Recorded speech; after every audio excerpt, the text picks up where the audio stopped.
Boa tarde a todos. Esse é o nosso curso de transferência de calor avançada. Nós estamos na 7ª aula do curso e hoje é uma continuação da aula passada em que tratamos sobre as diversas condições de contorno, né, que são aplicáveis a problemas de transferência de calor em sólidos, né? Na verdade, nós estávamos trabalhando sobre o problema da condução em sólido, não é isso? Então, nós estávamos aqui com a equação da condução, que às vezes é chamada de equação do calor, tá bom?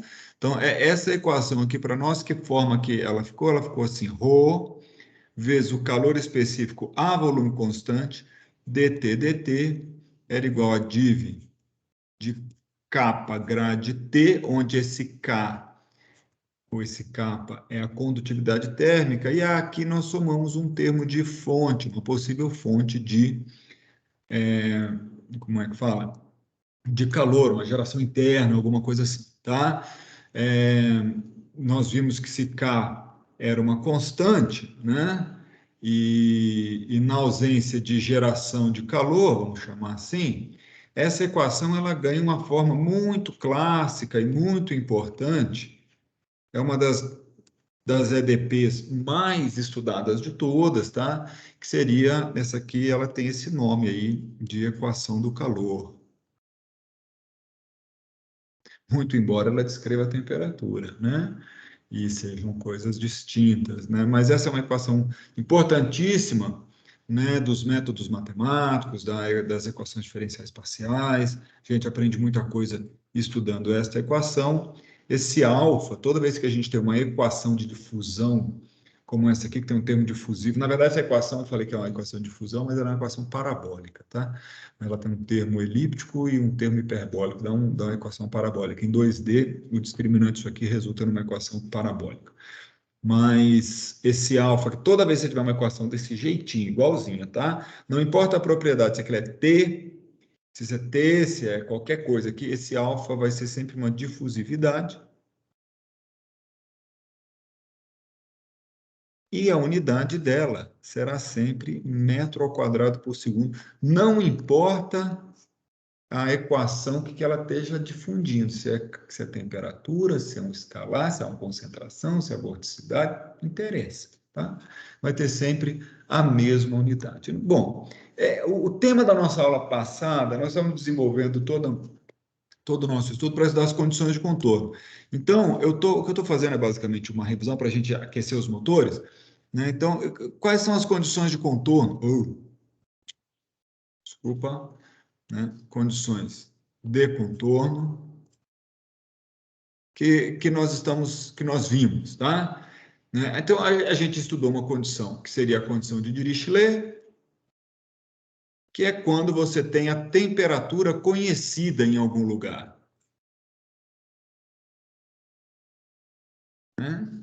Você conhece a temperatura em algum lugar da sua fronteira. Nesse lugar onde você conhece a temperatura, aquela é uma condição de contorno de Dirichlet, tá? Condição de contorno de valor prescrito da função. A outra condição que a gente viu foi a condição de Neumann. E aí ela podia ser uma condição de Neumann homogênea ou heterogênea, né? Essa condição de Neumann era quando você conhecia o fluxo de calor, né? Então a gente eu não me lembro mais quem foi, se foi o Arthur, eu acho que foi o Arthur, que falou, professor, você está dando mole, tem que ser o que cruza a fronteira. Então é verdade, você pega o vetor fluxo de calor e prescreve ele. Eu vou colocar aqui um QW, tá? Então, fluxo de calor conhecido. Então, esse produto escalar N aqui é para a gente discriminar que esse é o fluxo de calor atravessando a fronteira do domínio naturalmente, né? Então, na verdade, o que isso aqui resulta em quê? Na hora que você usa a lei de Fourier, isso resulta em que menos K grade de T escalar N é o fluxo de calor, tá? Isso pode ser uma condição de Neumann homogênea, então eu vou botar assim, essa primeira aqui, vai, ó, um monte de coisa errada aqui, vou apagar isso aqui. Essa primeira aqui vai ser a A, e a B vai ser a homogênea. Quando ela é homogênea, fica o quê? Grade de T escalar N igual a zero. Isso aqui também é uma condição de isolamento, ou uma fronteira adiabática. Tá? Outra observação, que esta mesma condição aqui, ela vale quando você tem uma simetria no seu problema. O seu problema ele pode ser simétrico. Simetria. Tá? Então, aqui eu vou na base do exemplo, tá? Na base do exemplo. Imagina que você tem um cilindro. Isso tudo a gente viu na aula passada, tá bom? Então, tem mistério. Tem aqui um cilindro. Ele, obviamente, tem essa coordenada central aqui dele. E vamos supor que o que acontece nas vizinhanças do cilindro é homogêneo. Ou seja, vamos, por hipótese, vamos imaginar que está acontecendo, sei lá, um escoamento que tem temperatura T infinito e tem a ser associado o coeficiente de troca de calor por convecção H, e que é igual em todo lugar. Então, o que você espera é que o perfil de temperatura... e vamos imaginar que esse cilindro aqui tivesse todo homogêneo numa temperatura inicial TI, por exemplo, tá? E aí eu mergulhei o cilindro lá dentro nesse banho térmico, aí ele começa a esfriar. Então ele vai começar a esfriar de forma simétrica, né? Isso significa que o perfil de temperatura vai ser o mesmo em toda. Se você der uma volta, né, girando o eixo principal desse cilindro, você vai sempre ver o mesmo perfil de temperatura, ou seja, a temperatura em função de R é a mesma em qualquer seção, né, meia seção transversal deste meia seção longitudinal desse cilindro, né? Ora, se o perfil de temperatura é simétrico, quer dizer que a derivada neste ponto aqui é nula, não é isso? Então, naquele caso ali, neste exemplo aqui, dr de T é igual a zero. Mas isso veio por uma questão de simetria, mas isso também significa que em R igual a zero, eu vou fazer uma coisa mais bonita aqui, que eu escrevi um DTD. Aquele negócio ele não ficou muito preciso, né, gente? Vamos fazer direito, né? O que eu estava dizendo? Eu estava dizendo que DT, DR em R igual a zero, no exemplo, tá? É zero. Isso aqui foi a nossa condição de simetria. A origem dela é a simetria, mas ela implica em uma linha, naquele caso, adiabática. Quer dizer que não passa calor aqui. Isso é bastante intuitivo, né? Se estivesse entrando calor, digamos assim, na linha R igual a zero, né? Ele estaria acumulando calor ali, né? Na verdade, o calor só pode sair pelas fronteiras nesse caso aqui. Então é por isso que o fluxo de calor é nulo. Tem essa intuição também, tá? Eu acho que sim, nós tratamos de condições de contorno especialmente importantes, né? Que é o que acontece quando você tem uma superfície do sólido, ela pode estar sujeita a dois mecanismos de troca de calor. Então eu vou chamar aqui de A, né, que seria essa condição de contorno, eu dei um nome para ela, porque é importante, ela seria de equilíbrio térmico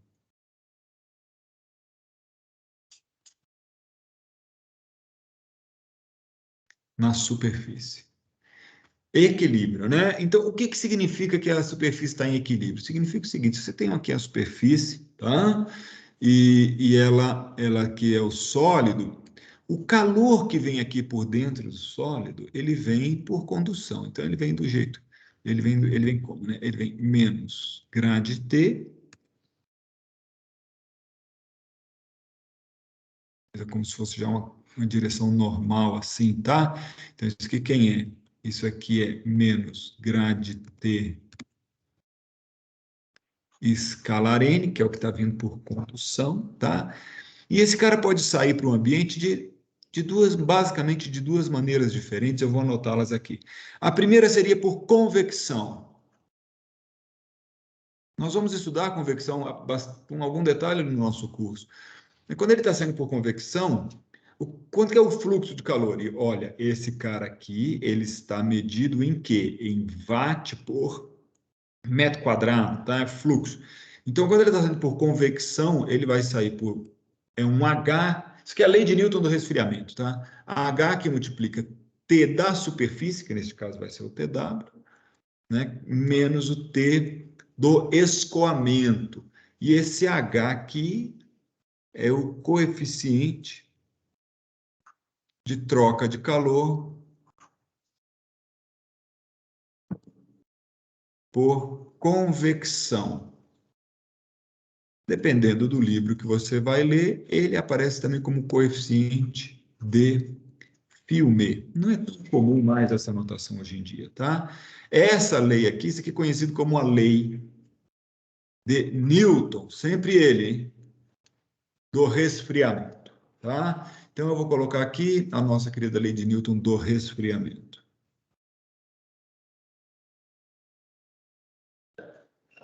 Perfeito. Então, como que fica a condição de contorno? Não, já já a gente fala disso. A outra condição de contorno que a gente pode ter, e a gente pode ter, na verdade, uma ou a outra, ou mais comumente as duas ocorrendo simultaneamente, tá? É a de troca de calor por radiação. Aí aqui eu me lembro que eu falei um monte, tá? Na aula passada, não foi? Mas esse fluxo de calor ele seria uma constante, que é uma constante universal da física, que é a constante Stefan Boltzmann, é uma constante bacana, tá?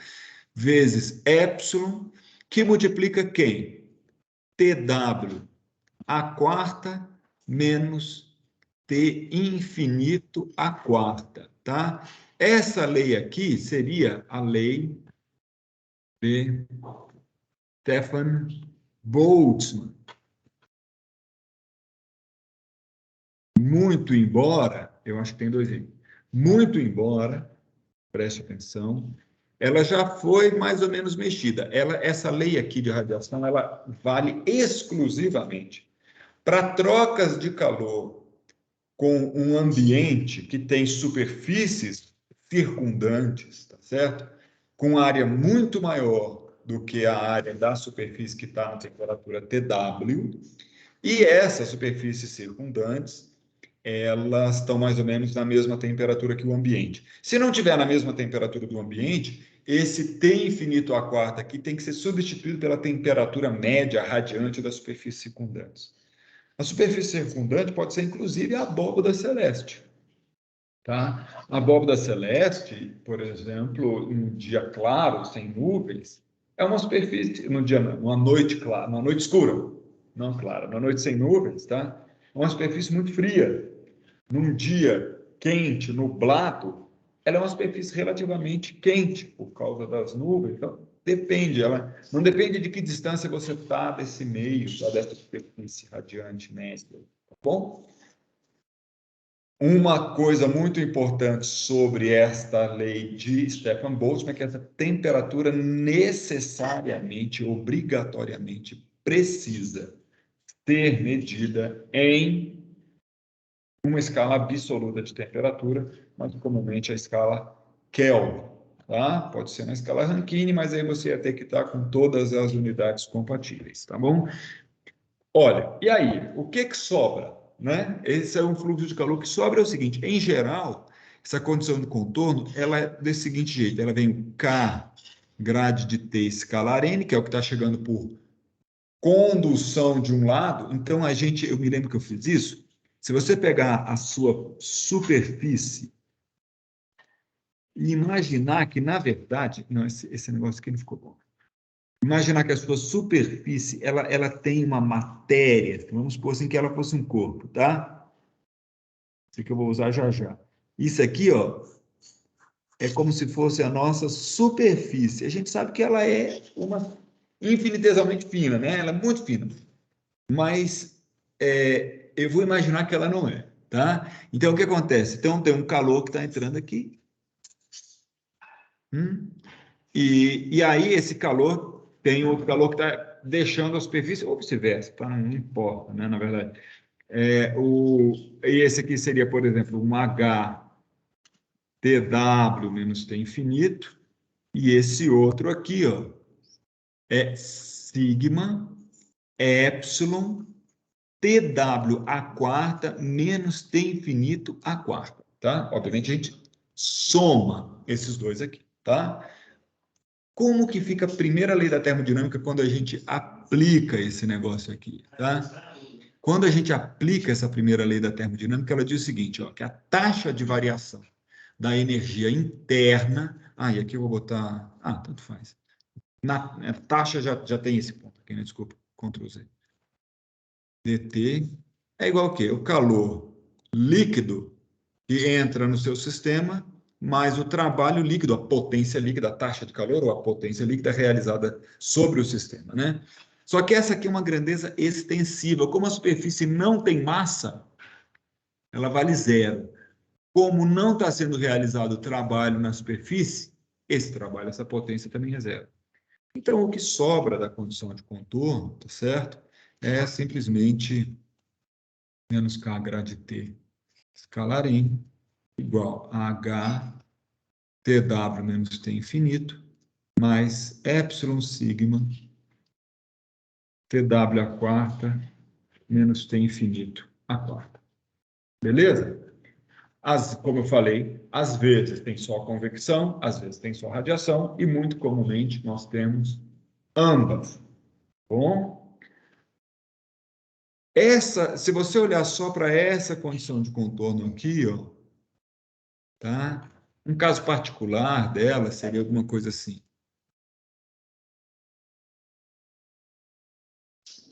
Seria como, né? Seria uma coisa assim, menos K dt dx em alguma posição, vamos supor que fosse assim, x igual a L, tá? É igual a H multiplica TW. Vamos supor que isso fosse a temperatura T em L, menos T infinito, tá? Então, o que você está vendo aqui, ó, né, aqui a anotação ficou feia, eu vou compatibilizar essa anotação para ela ficar um pouco mais aceitável. Ela vai ficar assim, TL, tá bom? O nome desse, eu botei esse caso particular só para dar uma nomenclatura. Isso aqui é uma condição de contorno do tipo Robin, é uma condição de Robin.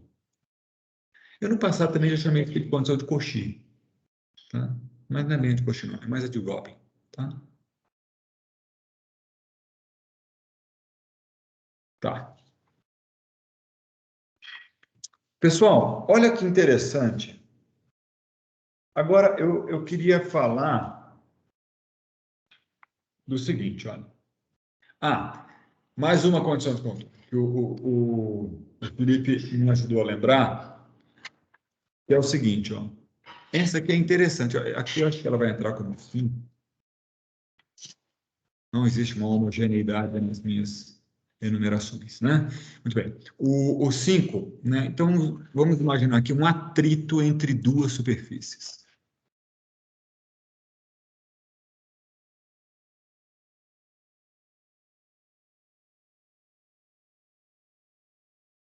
Olha que interessante esse problema. Imagina que você tem que isso aqui, ó, é uma superfície de um sólido, tá? Tá aqui, ela. E eu vou desenhar de outra cor o que seria a superfície de um segundo sólido. Elas estão em contato, tá? Aqui nós temos um contato.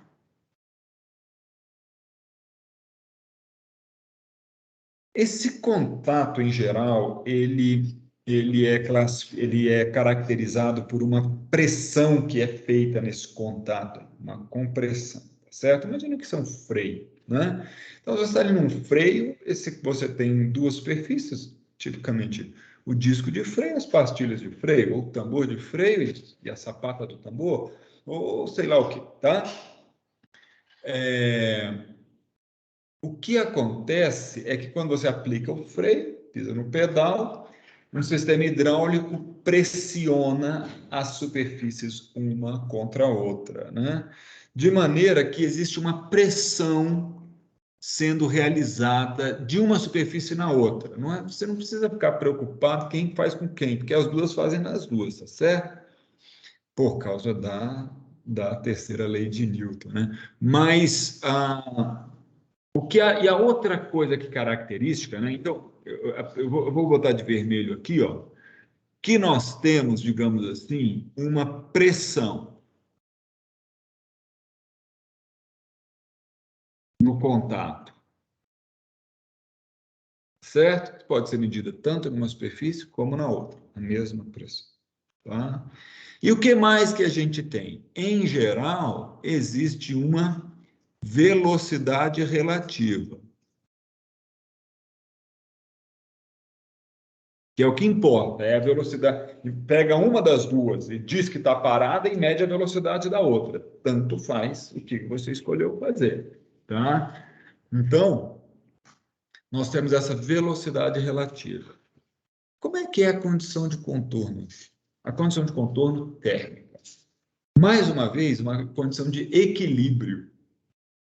Agora, eu fico com o pé atrás de chamar isso de um equilíbrio térmico na superfície, porque, no fundo, o que está havendo aqui não é um equilíbrio térmico, no senso que o que a gente tem é um equilíbrio, é um balanço energético na superfície.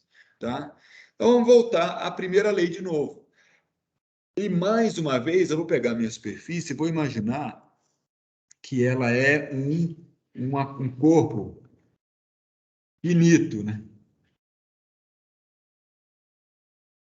Tá? Então, de um dos lados aqui, ó, tá vindo quem? Menos K1 grade T escalar N. Tá? Do outro lado, o que está acontecendo aqui é que tá, se você for colocar o mesmo N, deixa eu só ver como é que eu fiz aqui, gente, para não cometer um absurdo, tá? Não, eu vou continuar igualzinho, vou colocar aqui, porque o N da superfície é um só, tá? Então, eu vou colocar assim, o N seria o vetor normal, vou imaginar que o vetor normal é para cá, você vai ver que não faz diferença, essa superfície, lembra, ela é infinitamente fina, tá bom? Eu vou olhar ele para lá, mas você vai ver, vai dar tudo certo. Então, aqui eu estou colocando quem? Um menos K2 grade de T escalar N, onde K1 é a condutividade térmica do material da primeira superfície, o K2 do primeiro sólido, o K2 do segundo sólido, né? E o que mais está acontecendo nessa superfície aqui, tá? Agora está tendo um trabalho que está sendo realizado aqui, na verdade, uma taxa de trabalho, tá bom? Tem uma taxa de trabalho. Então, nós vamos assumir que, na verdade, aqui no contato exista um coeficiente de atrito. Essa é uma boa maneira de modelar esse problema, tá? Um coeficiente de atrito seco. A diferença é que esse atrito seco ou não, né? O atrito molhado, sei lá, um atrito viscoso, né? O certo seria falar atrito viscoso, é se tem ou não um filme lubrificante ali. Se tiver um filme lubrificante, a gente tem um pouco mais de trabalho para fazer, o nosso modelo vai ficar mais acurado, tá? Mas porque o atrito seco, o coeficiente de atrito seco, depende muito da pressão, tá? Então, mas eu vou chamar ele de μ, um coeficiente de atrito, daquele típico que você conhece, tá? Você calcula a força como sendo quem? Ela vai ser um coeficiente de atrito, a força de atrito, eu chamo aqui tipo um drag, tá? Seco, né? Vai ser esse coeficiente de atrito vezes a força normal. Isso aqui é. Esse carinha aqui vai ser a força normal, tá? Observa bem, tá certo? Que se vamos supor que você está olhando a superfície desde o lado do corpo que eu pintei de preto aqui no meu quadro. O que vai estar acontecendo é, então, que esta pressão, que é uma força de compressão contra o corpo, tá certo? A reação dessa força é precisamente anormal, né? E só que essa força é a pressão vezes a área, né? É a pressão vezes a área. Então, se eu fosse calcular esse trabalho, eu tenho aqui um trabalho dessa força de atrito que está sendo feito aqui, ó. Esse trabalho seria quem? Esse trabalho, não, essa potência seria precisamente essa normal, que seria a pressão vezes a área da superfície, isso aqui é a força normal, vezes o coeficiente μ. Então, isso aqui eu já calculei a força de atrito que está sendo feita lá, vezes a velocidade relativa, eu esqueci de dar uma. Não, vou botar assim, V réu. Tá? Vezes V réu. Pronto. Isso aqui é a potência de atrito que está sendo gasta ali. tá? Então, como é que a gente pode usar? Eu vou usar exatamente essa lei, ó. Não tem massa superfície, só que agora tem taxa de trabalho, tá? Tem taxa de trabalho. Então, o que que diz a condição de contorno aqui? Ela vai dizer para nós que, aí vai botar os termos de calor, tá? Menos K1 grade T escalar N, isso aqui medido na superfície, tá bom? Então, eu vou botar aqui assim, mais, esse mais aqui, eu vou fazer, eu botei mais, só que eu prefiro ser mais explícito. Menos o calor que está deixando a superfície, e ele deixa a superfície como menos K2 grade T escalar N, é por isso que é dar um mais, tá? E agora eu vou colocar mais a taxa de trabalho que está sendo realizada. Só que agora por unidade diária. Então, se você botar aqui, como eu já comecei a escrever ali está um trabalhozinho por unidade diária, seria P, Mi, Rel. Então, isso aqui seria watt por metro quadrado. Então, ali eu só vou colocar P vezes Mi, vezes a velocidade relativa, tudo isso é igual a zero. Obviamente, você podia observar que isso aqui nada mais é do que a derivada direcional na direção do vetor normal, e aqui medida do lado de quem? Medida na superfície 1. E esse outro cara aqui é a derivada normal da temperatura medida na superfície 2. Então, na verdade, essa é a condição de contorno, tá? Se a gente for simplificar, assim, no problema 1D, que teria uma coordenada só x assim, tá? Esse problema seria assim, menos K1 dt dx medido pelo lado da superfície 1 mais K2 dt dx medido pelo lado da superfície 2 mais P mi v réu. Eu escrevi aqui isso aqui porque eu queria só te chamar a atenção para uma coisa. Esta condição de contorno que aqui está, ela já nos... Primeiro, ela é muito bacana, por quê? Primeiro, porque é uma condição de contorno meio prática, assim, né? A gente tem várias situações em que ela pode ser empregada, tá bom? Mais uma vez, eu quero te lembrar de que esse coeficiente de atrito, ele depende bastante dessa pressão. Eu vou entrar até num tópico aqui que vai deixar isso claro. Mas eu também queria te alertar que o gradiente de temperatura na interface, na superfície, não é contínuo. O gradiente da temperatura na superfície não é contínuo. Então, isso é muito curioso. Ele não é contínuo porque o fluxo de calor é. Porque, na verdade, o fluxo de calor, ele vem desta lei de conservação, da primeira lei da termodinâmica. A gente respeita muito essa lei, tá? Então, no fundo, se você tiver, olha, trabalhando, vamos supor que não tem esse atrito, né? Eu podia ter feito essa condição de contorno antes, que seria só um contato simples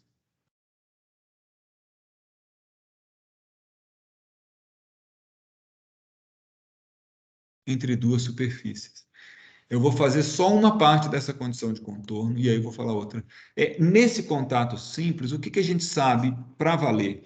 A gente sabe que se você pegar uma superfície e a outra, tá bom?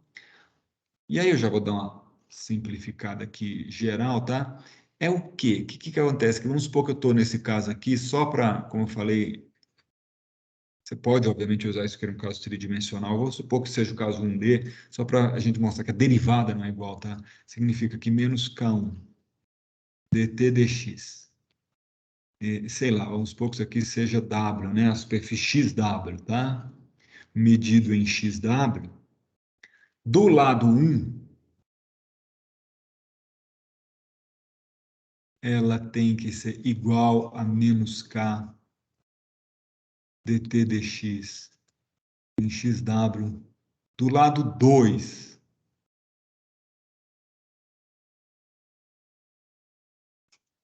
tá? Ou, obviamente, né? Se a gente quiser, a gente faz assim, menos,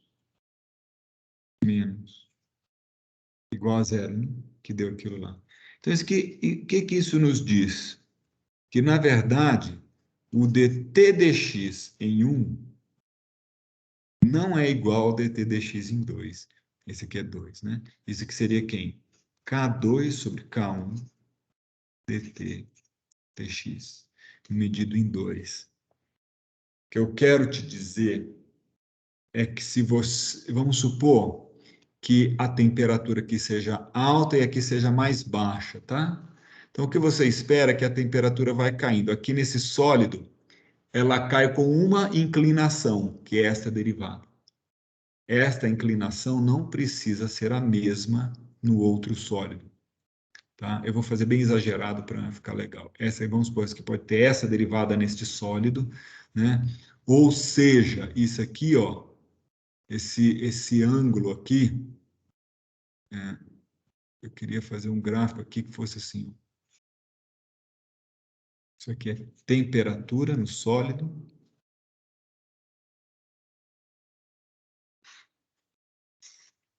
Vou limpar tudo e fazer direito. Temperatura no sólido versus a coordenada x. E vamos supor que a nossa interface entre os... Isso aqui é a interface entre os sólidos. Então, aqui eu tenho um sólido 1 e aqui eu tenho um sólido 2. A derivada é a inclinação desta reta aqui. Tá? Vou fazer ela positiva. Vamos supor que a temperatura está subindo. Se não tem geração interna, não tem nada, essa derivada é constante. A gente vai até falar disso, tá? Então, isso aqui, ó, a tangente deste ângulo aqui tem a ver com o dt dx1. Na verdade, ela é o dt dx1, né? E ela não precisa ser igual à tangente do outro lado. Elas podem ser diferentes. Na verdade, elas serão diferentes em função da razão entre as condutividades térmicas, tá? Então, uma conclusão importante é que o gradiente de temperatura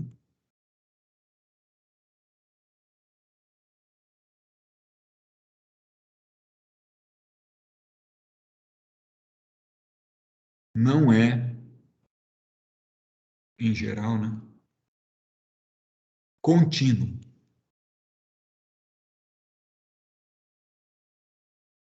Nos contatos sólidos. Todo mundo entendeu isso aí? Sim, professor. Obrigado, Felipe. Sim.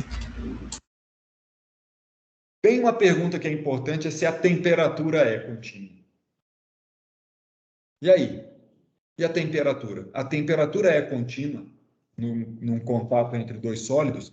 Se você pega dois sólidos, por exemplo, a minha xícara, o fundo que eu boto ela para encosta, a temperatura é contínua no contato entre os dois sólidos?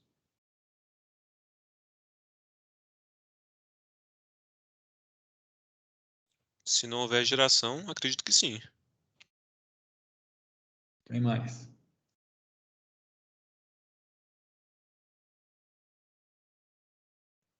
Eu penso que não será contínua. Quem falou que não será? O Jackson. Por que, Jacques? Porque se o gradiente de temperatura não é contínuo, como que a temperatura será contínua? Isso sem considerar a geração. Sem geração. Assim, eu poderia ter sem nenhum problema. Isso aqui, vou desenhar para você uma função que passa por um ponto, que ela é contínua no ponto, mas a derivada dela não é. Assim. E assim. Claramente essa função não tem gradiente contínuo, a derivada dela não é contínua, mas o gradiente dela, mas a função em si é contínua. Ou seja, a primeira derivada, aqui isso aqui é um exemplo do quê? De uma função que ela é contínua, porém não é suave, porque ela tem este ponto aqui, a derivada dela não está bem definida. Você não sabe se a derivada dela é a tangente desse ângulo ou se é a tangente desse ângulo. Entendeu, Jacques? Então, não é uma coisa matemática. Se ela pode, a gente pode ter uma situação em que a temperatura seja contínua, assim, do ponto de vista matemático do modelo. Eu quero saber se isso acontece com frequência, se não, que justificativas físicas a gente pode dar para isso. O Marcos Fabrício tinha feito menção de falar alguma coisa. Não é que eu só tinha pensado, professor, se isso não seria uma questão de tempo, assim, pensando num transiente, né? Porque, que nem o senhor falou da xícara aí, de início a temperatura na superfície vai estar diferente, né? Eu penso que com o passar do tempo, com a troca de calor haveria equilíbrio, mas não sei se é isso que o senhor está falando. Não, não é. Mas você tocou num ponto importante, porque no futuro, esse problema que você está falando é um problema que eu quero tratar com vocês, que é o quê? Eu pego um sólido numa temperatura 100 graus. Pego outro sólido em outra temperatura, 0 graus. Ao encosto. Qual é a temperatura no contato? Esse problema é da mais alta relevância. Sabe por que ele é da mais alta relevância? Eu já vou te falar por quê. Porque, na verdade, eu vou te falar que a temperatura no contato ela não é nem igual à temperatura desse. No instante do contato, a pergunta é assim: na hora que eu toco ele, qual é a temperatura no contato? Aí eu vou te falar. Oi? Seria tipo uma média ponderada, considerando as condutividades? Hoje, Juan, a gente vai ver que é uma média ponderada em alguma situação. Não é só com as condutividades, tá? Mas o mais importante é que não é nem a temperatura de um, nem a temperatura do outro. É uma temperatura que fica no meio de um e do outro. E por que isso é importante? Porque vamos supor que você está aí na sua vida, na sua pesquisa, ou que não está trabalhando em algum lugar, tá? E você tem que medir a temperatura de alguma coisa. E o que você usa para medir essa temperatura de alguma coisa é um termômetro que precisa fazer contato térmico. Vamos supor que é isso que você está usando. Um termopar, um sensor de platina, a sua mão é um termômetro. No senso de que quando você encosta a sua mão num objeto, ela registra a temperatura deste objeto e te informa por um sistema complexo de instrumental de análise de dados, né? Mas ela te informa aquela temperatura. A sua mão, o termopar, o sensor de platina, o termômetro de bulbo, nenhum desses instrumentos está registrando a temperatura da superfície ou do corpo que você pretende. Eles estão registrando a temperatura na superfície de contato entre o instrumento e o corpo. Então, é importante que a gente saiba, né? O que está rolando aí, que temperatura é essa, que relação ela tem. Porque se você quer registrar a temperatura do corpo, dependendo da acurácia com que você quer fazer isso, bom, então é preciso que mais se fale sobre este problema. Então, eu vou fazer uma pequena elaboração aqui. Eu podia assumir que todos se lembram do conceito de resistência térmica.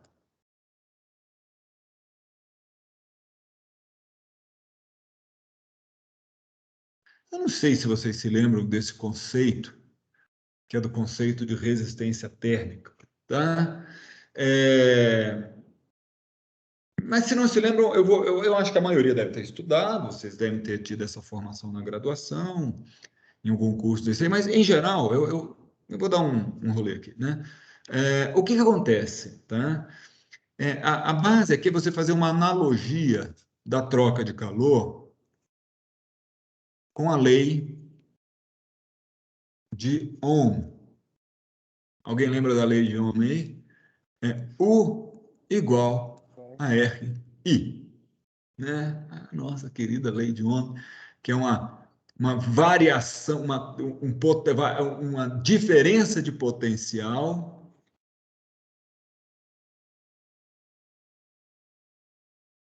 isso é que seria o fluxo de elétrons, né?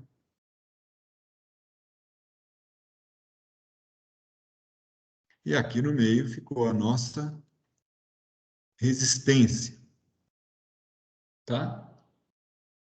Então, olha que legal. né? Olha que legal.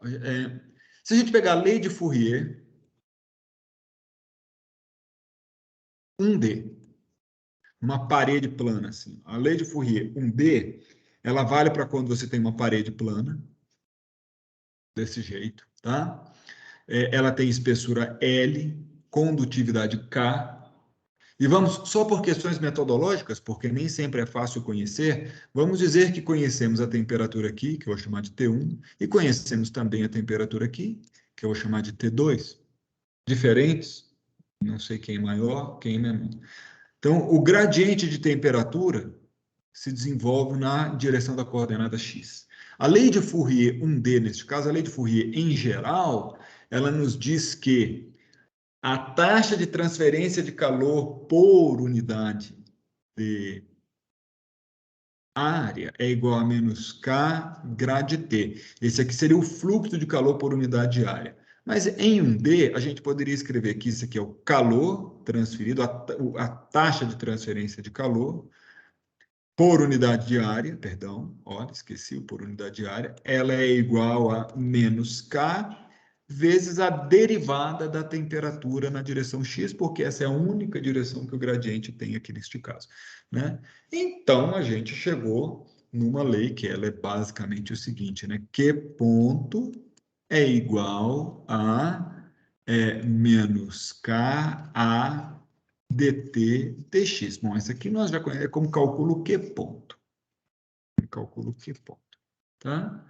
E como é que calcula a derivada da temperatura neste caso aqui? É só a gente pegar a lei da difusão de temperatura.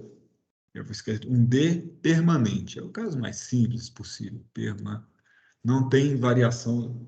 Isso aqui é para eu introduzir o conceito de resistência, tá? Quando ele é permanente, como é que ficou a equação da... Como é que ficou a equação da transferência de calor, né? Como é que fala? Do calor, né? A equação, em geral, do calor, ela é simplesmente isso aqui, ó. Alguém fez alguma pergunta aí? Oi? Não, eu só estava confirmando Ah, é. Ela é isso aí que você botou aí, garoto.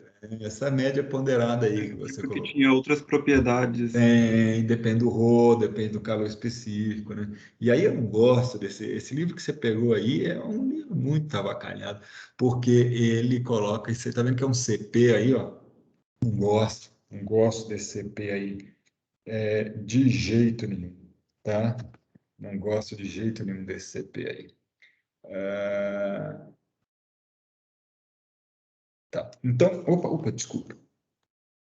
Mas é isso aí, boa. Tá? Mas isso é uma discussão para o futuro, tá? Eu quero ver outro problema aqui, beleza? Tá todo mundo me acompanhando? Aqui é dt dx, hein? Opa, não, já estava escrevendo errado aqui, grade t. Né? A lei completa, só para a gente ir memorizando, é assim, né? Se é permanente e não varia com o tempo, cancela isso aqui. Se não tem geração interna, eu estou assumindo que não tem geração interna, cancela isso aqui. E se é um d, essa derivada fica só assim, ó, d dx, que multiplica k dt dx igual a zero. Só sobrou isso. Tá bom? Eu vou assumir ainda por cima que o k é constante.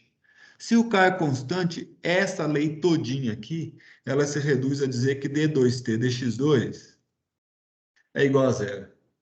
E aí você não precisa pensar duas vezes.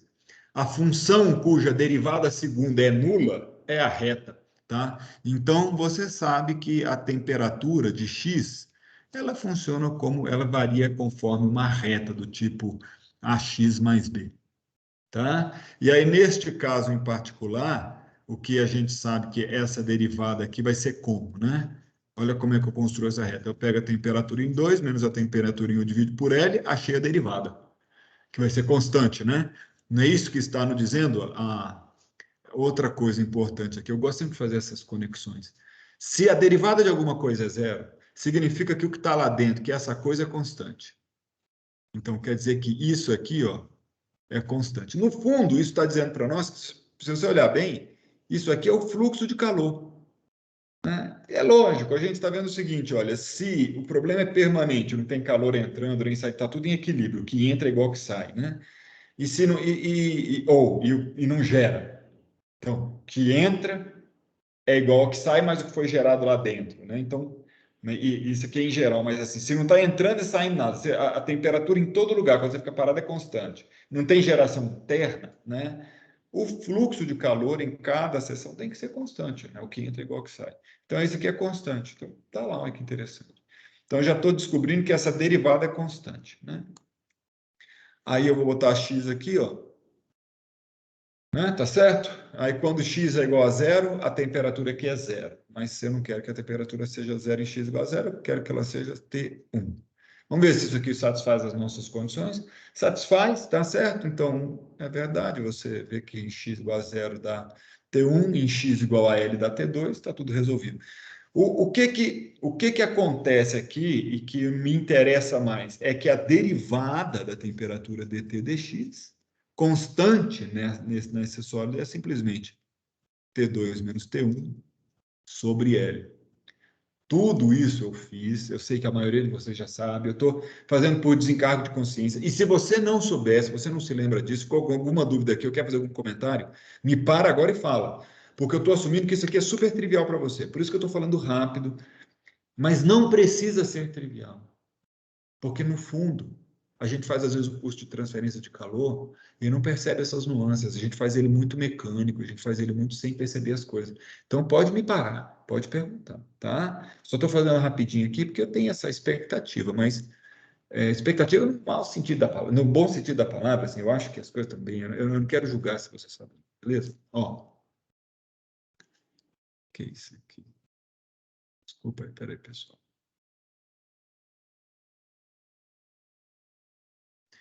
Então, como é que ficou meu fluxo de calor através de uma parede plana?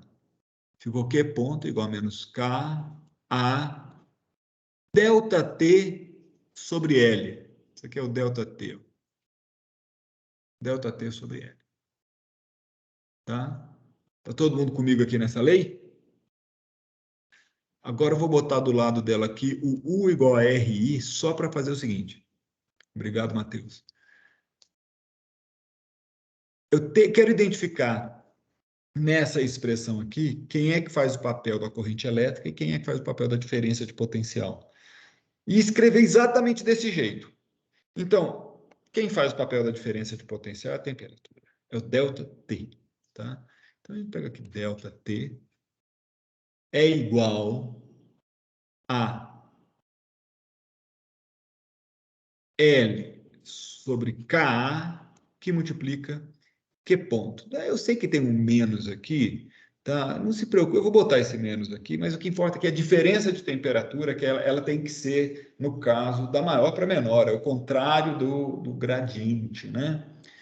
Tudo bem? Eu poderia ter chamado isso aqui de menos delta T, mas o que aparece aqui, está aqui o U, está aqui o I, quem ficou no meio é a resistência térmica, no caso, por condução. E ela, quanto que é? L sobre K.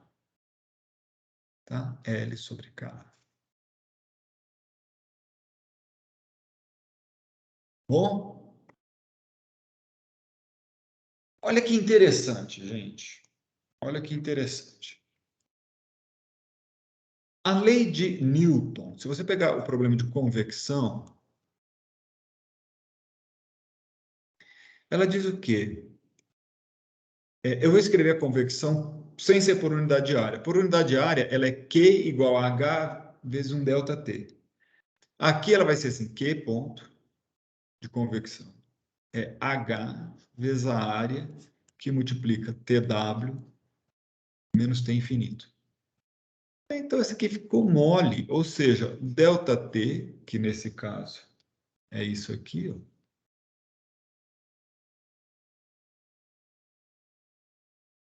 é igual a 1 sobre HA vezes o Q ponto, olha lá.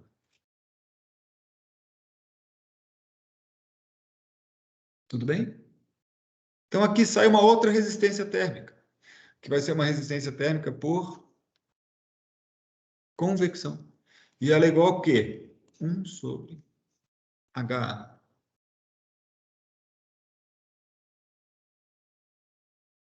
Até a radiação você pode fazer uma brincadeira e colocar uma resistência térmica. Na radiação, se você não escrever por unidade de área, vai aparecer A, epsilon, sigma, TW à quarta, menos T infinita à quarta. Você pode fazer uma forçaçãozinha de barra e escrever isso aqui como sendo TW ao quadrado, mais T infinito ao quadrado, que multiplica TW mais T infinito, e multiplica TW menos T infinito. E chama tudo isso aqui, ó,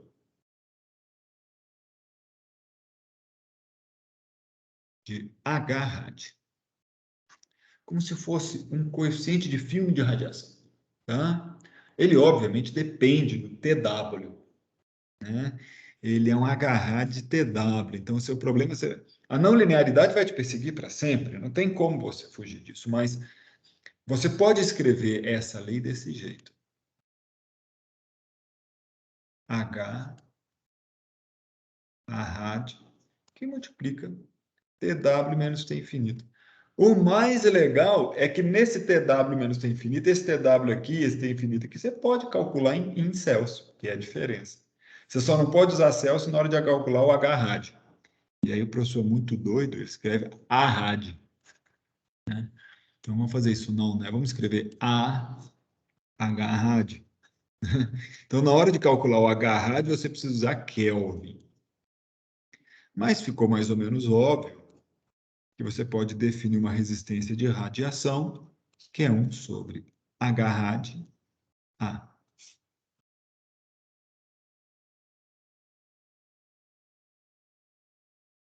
Vou respirar e perguntar. Está todo mundo comigo? Está entendendo? Quem está entendendo, quem está confortável até agora, por favor, levante a mão. Levantando a mãozinha aqui na ferramenta de levantar a mão, por favor. Eu preciso ter essa percepção aí de vocês. Tá bom, tá ótimo, beleza. Alguém quer perguntar alguma coisa? Não, ó, então vou continuar. Obrigado, gente. Isso aí, beleza. Já já eu vou mostrar qual é a conexão que isso tem com a condição de controle de temperatura, porque tem tudo a ver. Você vai entender. Confie em mim. Confie no professor. Tá? Ó, vamos lá. Olha que interessante esse problema aqui. Ô, Luiz Alberto, pode abaixar a mão aí, a não ser que você queira falar alguma coisa. Se você quiser falar alguma coisa, abre o microfone e manda aqui. Tá? Olha, você pode associar essas leis. Opa, aí. Você pode associar essas leis, né? Obviamente. Oi, fala aí, Felipe. Eu tenho uma dúvida sobre notação. O TW é de water? É isso mesmo? Não, é de wall. Ah, sim, obrigado. Tá? Wall, de parede, tá?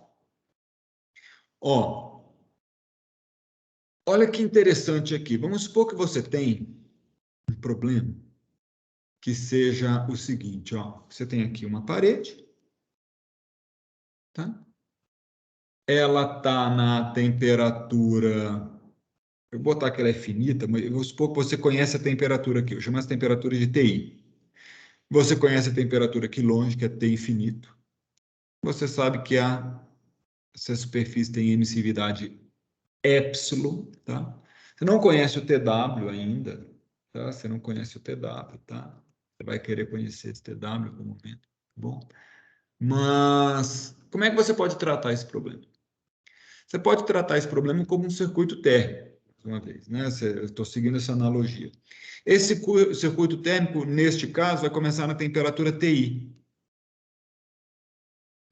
E vai atravessar uma resistência. Olha só que interessante. Todo o calor que vai atravessar essa parede passa pela resistência de condução, porque todo ele atravessou a parede.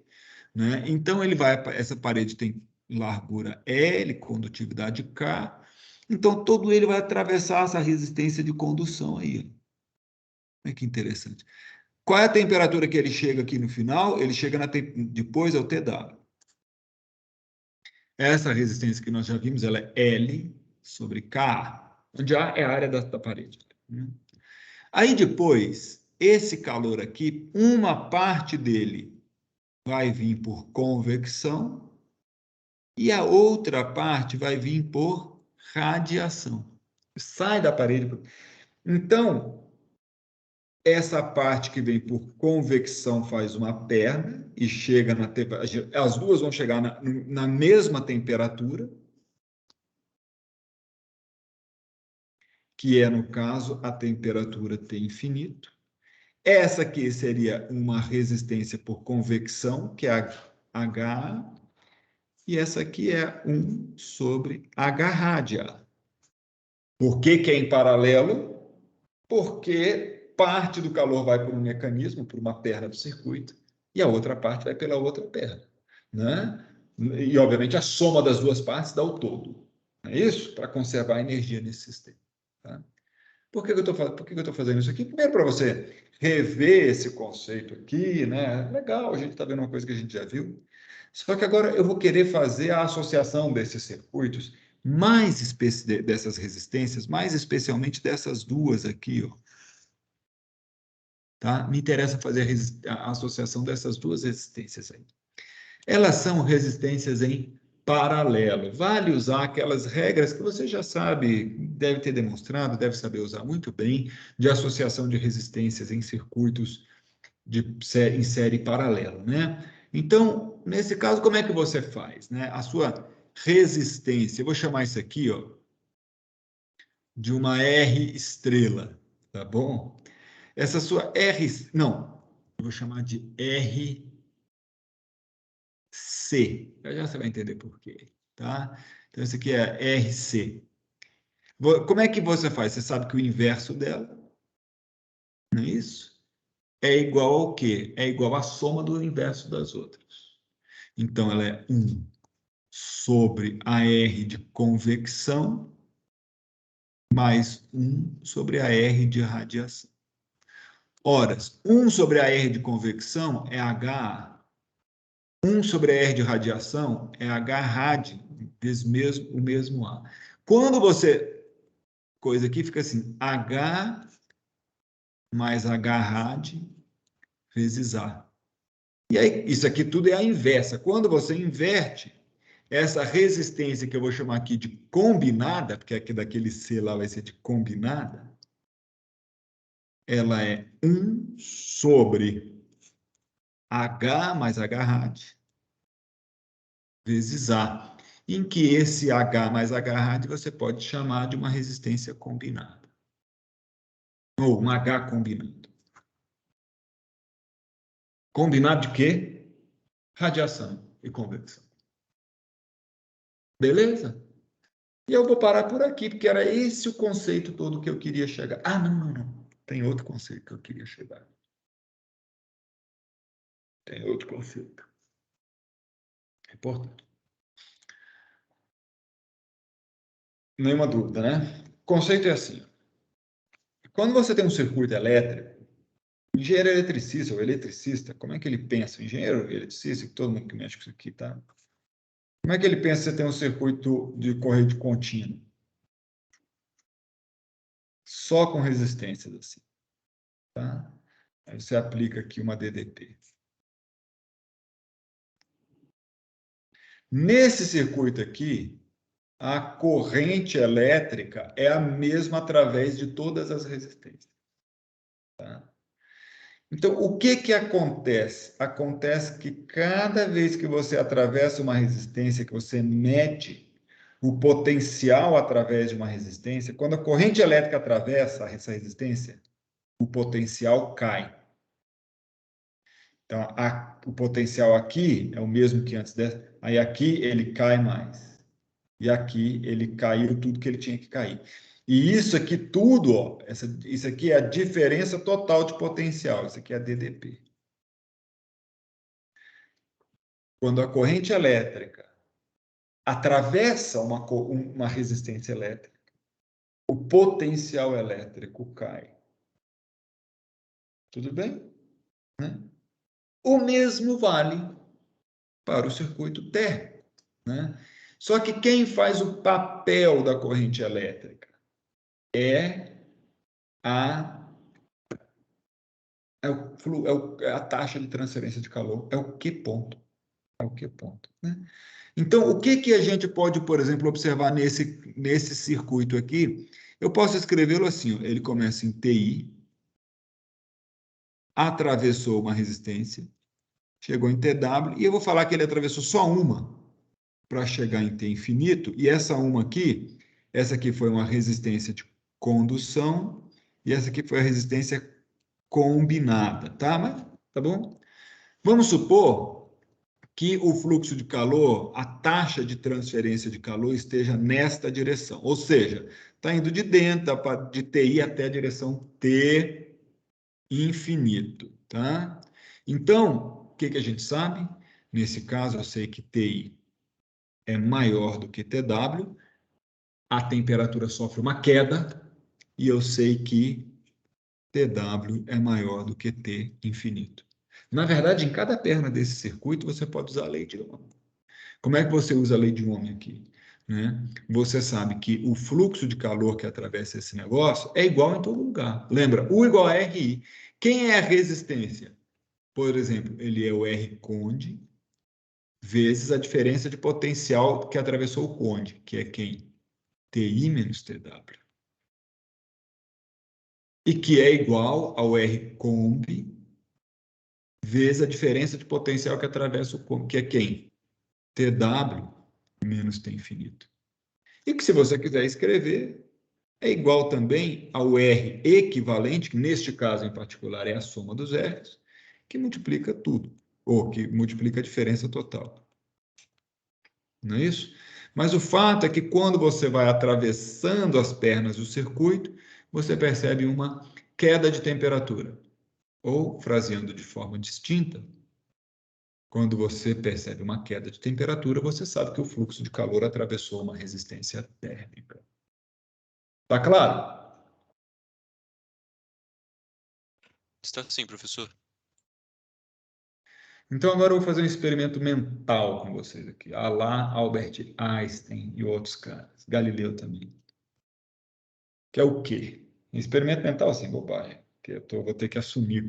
Experimento mental não é isso, tá? Um dia a gente conversa sobre isso aí. Mas vou chamar esse problema aqui de contato térmico. Voltei a ele.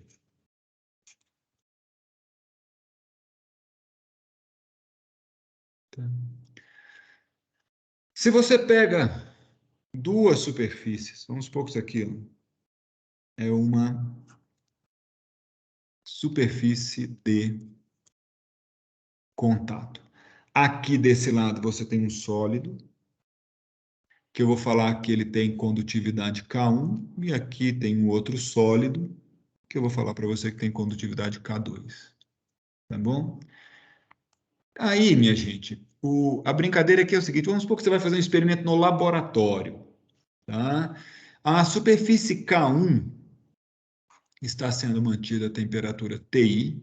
Essa superfície está sendo mantida a temperatura TO menor do que TI, de maneira que o fluxo de calor vem nesta direção X aqui, na direção crescente dessa coordenada X. E aqui no meio tem uma certa TW, ou não sei o que que tem aí nesse meio, tá? Olha, aí você veio aqui no seu experimento, nas suas paredes, vamos estar fazendo um experimento de laboratório mesmo, tá? Aí você bota um termopar aqui, um outro termopar aqui, um outro termopar aqui, um outro aqui. Eu vou fazer diferente. Eu vou fazer assim, eu vou fazer de conta, eu vou botar um eixo, um sistema de coordenadas aqui em vermelho. Esse sistema de coordenadas, ele vai coincidir, ele começa aqui onde começa essa coisa aqui, e é o nosso X, tá? E aqui nesse eixo aqui eu estou botando a temperatura. Então, eu vou apagar esses carinhas aqui, ó, e vou falar que quando você botou o seu termopar aqui, bem aqui você está medindo TI. TI. Aí você bota um outro termopar aqui, a temperatura é menor. Você bota um outro aqui, a temperatura é menor. E você bota um outro aqui, a temperatura é menor. Como não tem geração interna, o problema é permanente, você nem precisa botar tanto termopar. Com dois você resolve o seu problema. Porque com dois termopares, você já é capaz de calcular, de fazer essa curva aqui, ó. que seria, assim, digamos, o perfil de temperatura. Aí ficou feio demais, gente. Você esteja entendendo isso aqui. Tá? Agora, a gente vai fazer o mesmo exercício, só que vindo daqui. Então, quer dizer, se você botou o seu termopar aqui, ó, você vai ter medido TO. Aí você bota um outro termopar aqui, ele vai ter medido uma temperatura maior do que TO, olha a direção do fluxo de calor. Aí você bota outra aqui, você bota outra. Isso é o que vai acontecer quando você fizer esse experimento. E aí você vai esticar e vai reparar que as duas linhas não casam. Você vai ficar meio de cara, você vai falar, ué, elas não tinham que chegar no mesmo ponto? Né? O que está acontecendo aqui? Na verdade, a gente pode até presumir que elas deveriam chegar no mesmo ponto. Mas se você pensar bem, você não tem motivos para assumir que elas cheguem no mesmo lugar, ou seja, que a temperatura seja constante. Do mesmo jeito que a gente ficou um pouco surpreso, mas não tínhamos motivos para assumir que o gradiente de temperatura fosse constante, na verdade a gente viu que ele é obrigatoriamente diferente se a condutividade for diferente para que seja obedecida a primeira lei da termodinâmica. Então, nós não tínhamos motivo para acreditar que a temperatura ia ser contínua. Tá? Muito embora essa seja uma suposição que se faz com frequência. Né? O que está acontecendo? O que está acontecendo é que você reparou aqui, neste caso, que existe uma diferença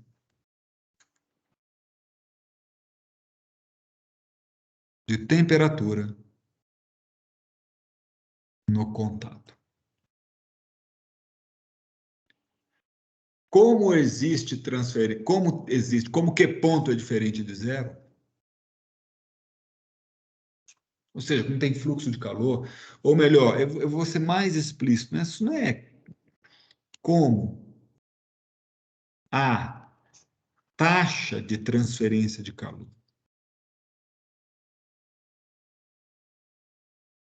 Existe uma resistência de contato. Né?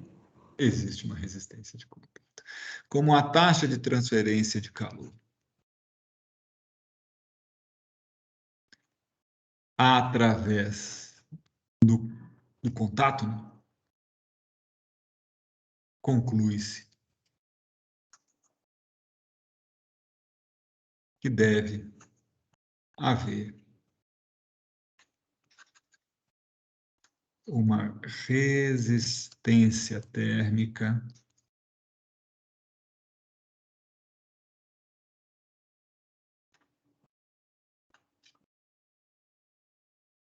de contato. E existe, tá? A origem dessa resistência térmica é, por incrível que pareça, bastante simples, tá bom? O que acontece é que, por mais cuidado que você tome, por mais polido que seja o sólido, por mais tudo que você, né? O que acontece é o seguinte, quando você pega um deles lá e olha microscopicamente, ele é assim. Quando você pega o outro sólido e pega lá microscopicamente,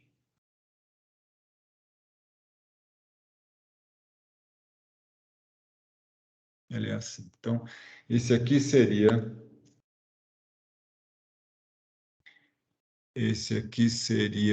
o K1, sólido 1. Esse aqui seria o K2. Eu estou olhando de um microscópio, tá? O que a gente está vendo aqui é que há pontos de contato material mesmo, sólido com sólido, mas, em função da existência da rugosidade, você fica com esses espaços aqui. O que acontece nesses espaços é relativamente complicado, não é simples do ponto de vista fenomenológico, mas é complicado de calcular, tá? O que está acontecendo é que aqui, muitas vezes, vai haver um escoamento, tá? De convecção natural. Tem um pouco de ar ali dentro. Só que aquele é um fenômeno tão... Isso é tão pequeno. Eu vou apelar para um pouquinho de conhecimento de mecânica dos fluidos de vocês. O número de Reynolds ali é tão pequeno que esse escoamento está num regime tão lento. Na verdade, ali nem tem número de Reynolds. Uma coisa que a gente vai estudar seria um número de Rayleigh, que tem a ver com o empuxo térmico daquele gás ali, tá certo? Que ficou aprisionado na rugosidade. Mas é tão pequenininho que mesmo que ele esteja se movendo, o que está acontecendo ali é, na verdade, condução no gás, porque o movimento acontece tão lentamente que a escala característica do tempo associado aos processos de condução é menor do que o tempo característico associado ao tempo de convecção. Então, na verdade, o calor acaba passando por condução no gás, no ar, que em geral tem um K muito baixo, tá? Eu sei que o número de Nusselt deve ser 1, ou seja, que ela é um processo condutivo, tá? Que mais? O que mais? Ah, e por radiação também. Então, o que está acontecendo ali no meio, tá certo? Né? É que você tem aqui, na verdade, transferência de calor que ocorre em parte. Parte do calor passa por condução, parte do calor passa por convecção, parte do calor passa por radiação, tá certo? Em três resistências, digamos assim, em paralelo, que somadas dão uma resistência combinada, mas que é uma resistência térmica, tá? É uma resistência térmica, né? Então, como é que a gente caracteriza a resistência térmica? A gente sabe que o fluxo de calor que atravessa uma parte do circuito, tá? Né? Ele é... eu vou fazer o desenho vou fazer o desenho. Está acontecendo assim. A gente começa lá na temperatura TI, atravessou uma resistência, sei lá, acho que ela era de condução, né? Eu fiz um contato, né? Então, tem uma resistência de condução aqui, uma resistência de condução aqui do outro lado. Então, atravessa a resistência de condução e a gente chega aonde? A gente chega em TW medido de I. Vamos chamar isso de I. E aí tem uma queda de temperatura, ou seja, eu atravessei outra resistência.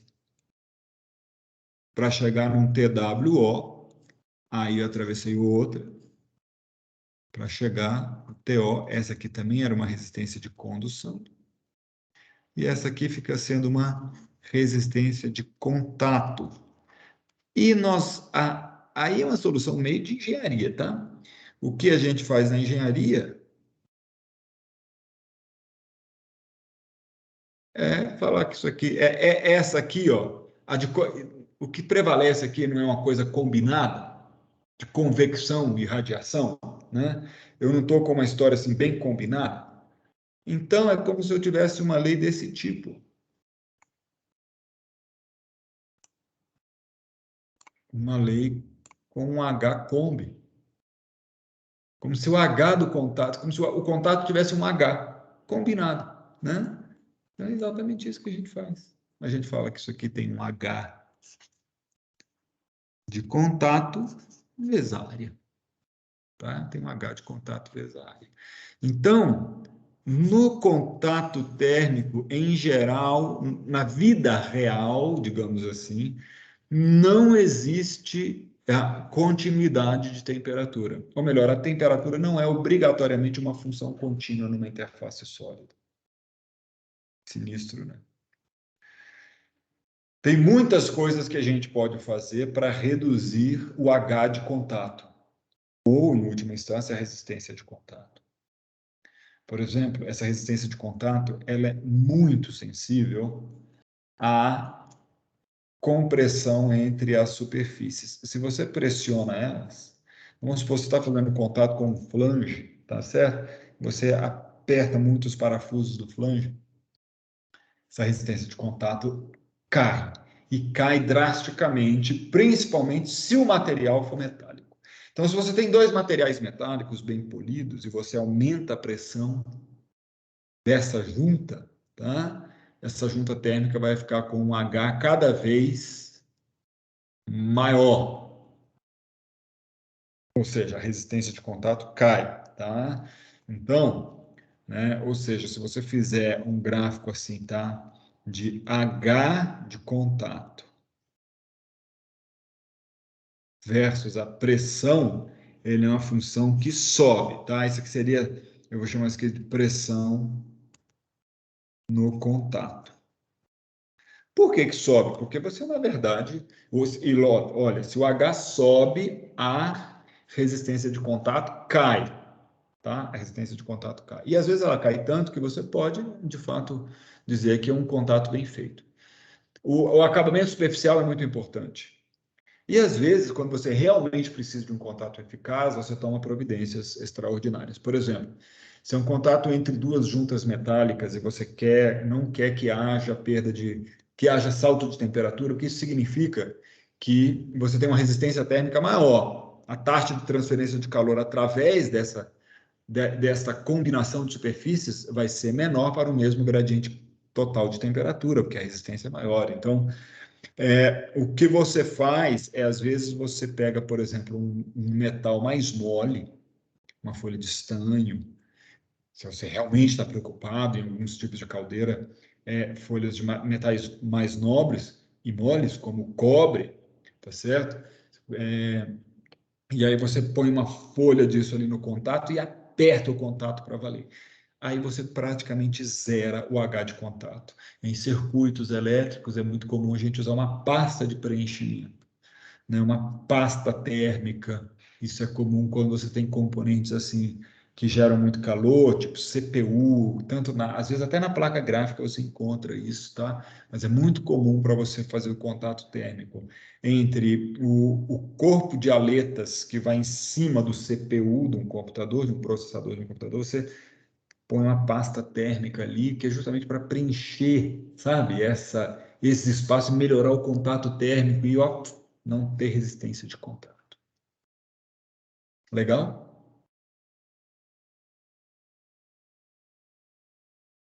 Foi? Legal, professor. Pô, legal, legal. Olha, então, gente, essas são as condições de contorno. Essas são as condições de contorno, tá? Assim, é claro que há espaço para, talvez até para mais coisa. Mas aqui a gente está dando um passeio em vários modelos de condição de contorno e cada problema a gente tem que saber escolher a condição de contorno. A gente tem que saber escolher a condição de contorno, tá? E escolher essa condição de contorno adequadamente pode ser uma questão. Pode não ser fácil, ou melhor, pode não ser evidente. E a gente tem que usar alguma ferramenta que vai nos ajudar. Eu vou dedicar uns 20 minutos a falar sobre isso agora. Tudo bem? Então, vamos ver, tá? O que eu quero dizer com isso, tá? Uma dessas condições de contorno, que é precisamente a condição de equilíbrio térmico na superfície, ela é uma condição, digamos assim, muito... É uma condição que prevalece, é uma condição muito boa, né? Em que sentido? Que ela é, em geral, o que de fato está acontecendo, porque quando você quer, por exemplo, isolar uma superfície, você não isola para valer, você só tem um fluxo de calor bem pequenininho, né? Então, quando você quer, por exemplo, que uma temperatura que uma superfície esteja numa temperatura igual a controlada, o que você faz às vezes é botar um banho térmico ali, água com gelo e ficar agitando aquele negócio ao redor da sua superfície para ver se a temperatura da superfície fica igual à temperatura da água com gelo. Tá? Mas no fundo ela não é igual, tá? Tem um contato ali, né? E esse contato tem uma temperatura típica dele, porque, no fundo, se a temperatura da água for igual à temperatura da superfície, não tem transferência de calor, porque não tem diferença de temperatura. Então, tem sempre uma diferença, né? Então, a condição de contorno, digamos assim, que é cravada, digamos, é sempre a condição de equilíbrio térmico. Mais ou menos assim. Mas muitas vezes nós podemos aproximar as condições de contorno por outras coisas. E para te mostrar, e isso depende de arte, depende da sua experiência, depende da sua capacidade de interpretar os problemas e de fazer uma boa análise, de ter ferramentas para analisar, tá? Uma das ferramentas que pode ser usada para isso, e na transferência de calor isso é praticamente uma obsessão, tá? É um processo que a gente pode chamar de análise de escalas, usando os grupos adimensionantes, tá? Então, o que eu vou fazer é o seguinte, olha, deixa eu ver aqui um lugar limpo aqui desse quadro. Opa, opa. Não, eu vou continuar embaixo mesmo. Vou resolver um problema com vocês.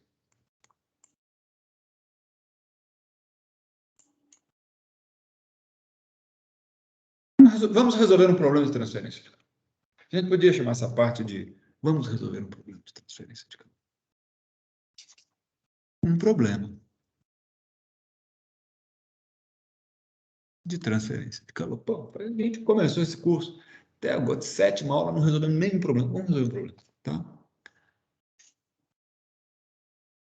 E que problema vai ser esse? Esse problema, ele vai ser o seguinte. Eu tenho uma esfera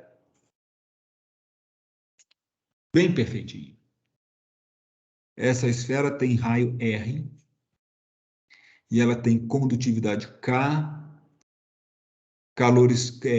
massa específica ρ, calor específico C, que ela é de sólido, tá? Beleza? E ela estava na temperatura homogênea TI. Estava nessa temperatura aqui. Temperatura homogênea, tá? O que mais que tem? Ah, sim. Essa esfera ela tem uma geração interna. Ela é de um material, sei lá, radioativo, tá?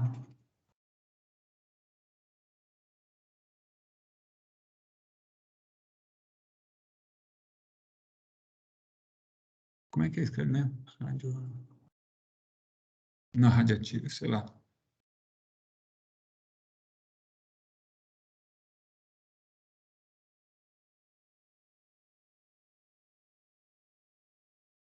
Ou seja, tem uma geração interna. Vou até fazer de vermelhinho aqui. Tá bom? O que acontece? Nas vizinhanças dela aqui tem um banho de temperatura T infinito com coeficiente de troca de calor H. Não tem radiação, não entrou radiação. Tem só convecção, tá? E por que nesse caso aqui? Porque a gente está se esforçando ou tem um H combinado, porque esse H combinado poderá ser facilmente calculado, tá bom? Porque esse é um problema permanente, eu estou em regime permanente.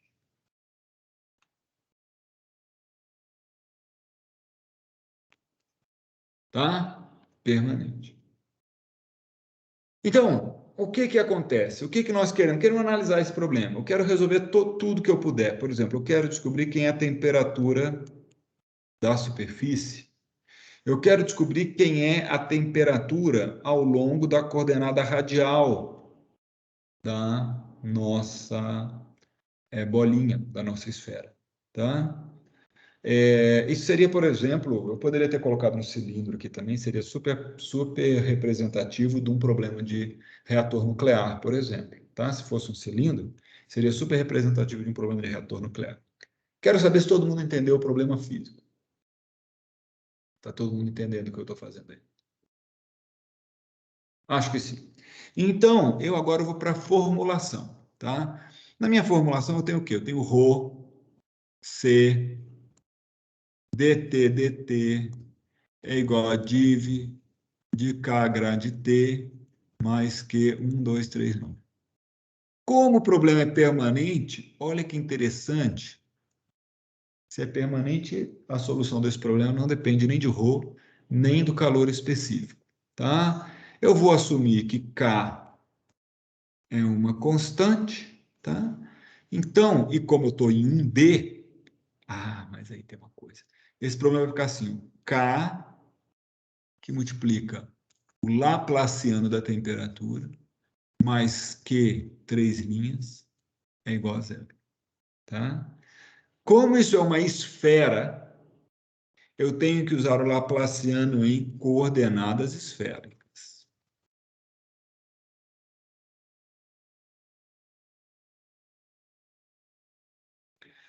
Se você não se lembra de coordenadas esféricas ou das cilíndricas e tal, eu vou te dar uma dica aqui. O Laplaciano 1D em coordenadas esféricas, e você sempre pode escrever assim, 1 sobre R elevado a N vezes ddr, que multiplica R elevado a N dtdr. Se o N for zero, você está em coordenadas cartesianas. Porque daí não vai depender. Aí o R fica fazendo papel de X, tá? Se o N for igual a 1, você está em coordenadas cilíndricas. E se o N for igual a 2, você está em coordenadas esféricas. Olha, isso aqui só é a primeira componente do vetor laplaciano. Porque o laplaciano tem nas 3 coordenadas. Tá? Vetor não, do Laplaciano, do operador Laplaciano. Ele vai ter, em esféricas, ele vai ter no ângulo de zênite e no azimutal. Em cilíndricas, ele vai ter, isso aqui seria a coordenada em R no cilíndrico, mas ele vai ter em Z e vai ter no θ, né? Mas como esse problema é completamente simétrico, tá? Como esse problema é completamente simétrico, esse Laplaciano aqui, ele fica justamente assim, ó, K, ele é o N igual a 2, sobre R ao quadrado ddr, que multiplica R ao quadrado dtdr, mais que 1, 2, 3 linhas igual a zero.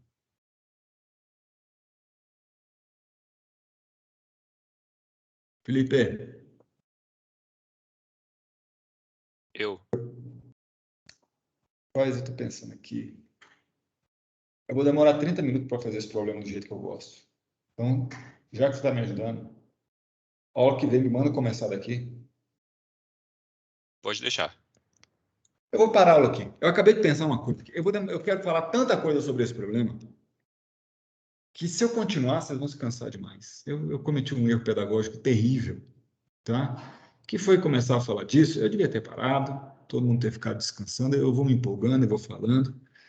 Vamos relaxar um pouco, tá? Estudar as outras matérias, fazer a nossa dissertação de mestrado, nossa tese de doutorado. E na aula que vem eu vou começar exatamente daqui, porque eu quero falar para você sobre o que é adimensionalizar, quero adimensionalizar esse problema, quero explorar isso aqui de forma mais profunda, porque esse problema tem muita coisa bonita que se diga sobre ele, tá? E eu não quero só mecanicamente resolver. Se eu fosse atuar agora nele, eu ia ter que resolver ele no braço, assim, na mecânica, na velocidade da luz. Então, fica com o seguinte dever de casa, tá?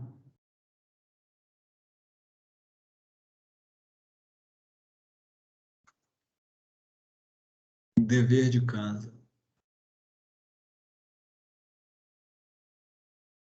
Escreva e memorize o Laplaciano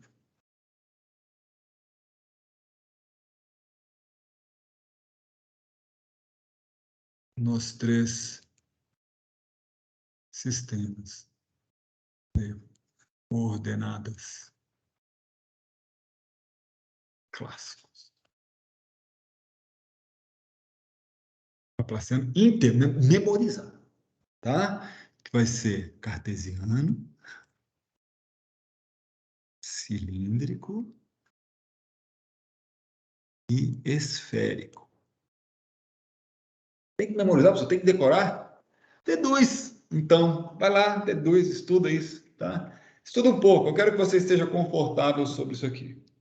Eu vou escolher alguém aleatoriamente e vou perguntar assim: fala para mim o segundo termo do Laplaciano de φ em coordenadas esféricas. Aí tem que falar assim na hora, morto. Beleza? É isso. Acabou a aula, gente. Eu vou Eu vou parar a gravação.